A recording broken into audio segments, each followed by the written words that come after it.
o depoimento do ex-secretário de Saúde do Estado do Amazonas chega à CPI e espanca uma das narrativas mais repetidas até agora, de que, no caso do Amazonas, o governo federal, o Ministério da Saúde, não agiu, quando agiu, agiu com muito atraso e que o colapso no sistema de oxigênio era culpa exclusiva do governo federal.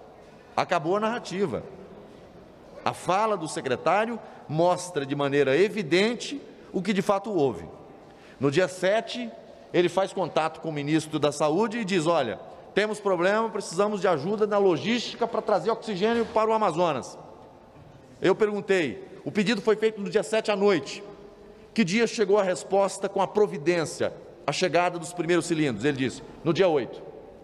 Pediu no dia 7, no dia 8 já teve a resposta, a chegada da aeronave com os primeiros cilindros de oxigênio. Acabou a narrativa. O fato é, houve um pedido e houve uma resposta rápida e a chegada do oxigênio. Segundo passo, eu questionei a ele com relação à cronologia dos fatos.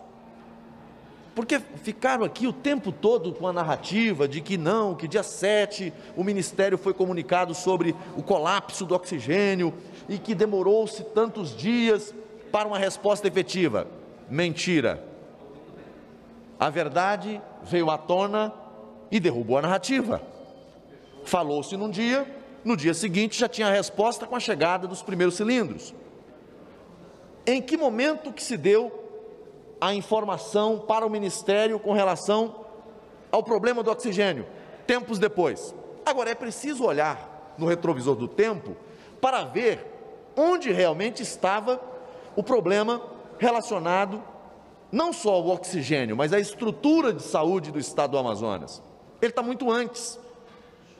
Relatórios apresentados em 2019, depois em 2020, apresentam um quadro crítico para a saúde do Amazonas. Hospitais abarrotados, pacientes sendo atendidos em macas, pacientes com falta de atendimento. Isso denunciado pelo Conselho Regional de Medicina, Sindicato Médico, tantas outras entidades. E aí, quando começa a pandemia, a rede hospitalar, tanto da atenção básica quanto de média e alta complexidade, está com problema. Falta estrutura no interior, falta estrutura na capital, a Prefeitura de Manaus não tem um hospital de referência, um pronto-socorro de referência, e aí vem a pandemia. E aí começam as sucessões, começa aí a sucessão de erros administrativos. Falta de planejamento, falta de cuidado com a vida das pessoas, falta de iniciativa do Poder Executivo.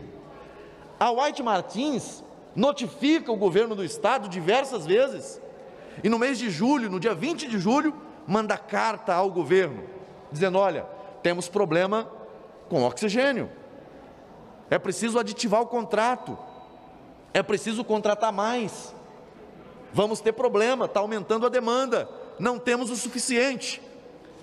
O governo se omite, não aditiva naquele primeiro momento, só foi fazer o aditivo com relação à contratação de mais oxigênio com a White Martins no dia 23 de novembro, quando a situação estava ainda mais grave, e aí aditiva no limite permitido pela lei de licitações. Ou seja, o Estado sabia do problema, tinha sido notificado do problema, aditiva no final do ano para contratar o limite que a lei permite, mas não abre um novo processo de licitação para a contratação em quantidade suficiente. Também não notifica o Ministério da Saúde com relação à elevação do nível de contaminação e de risco. Eles passam o tempo todo sem tomar nenhuma medida de planejamento. Quando chega o colapso, aí vão descobrir que há problema na rede hospitalar, da atenção básica à alta complexidade, que há problema no oxigênio. Então, a fala do ex-secretário Marcelo Campelos na CPI no dia de hoje, coloca por terra toda a narrativa da oposição. A oposição mente na CPI quando tenta atribuir ao governo federal uma culpa que é do governo do estado do Amazonas, da prefeitura do município de Manaus,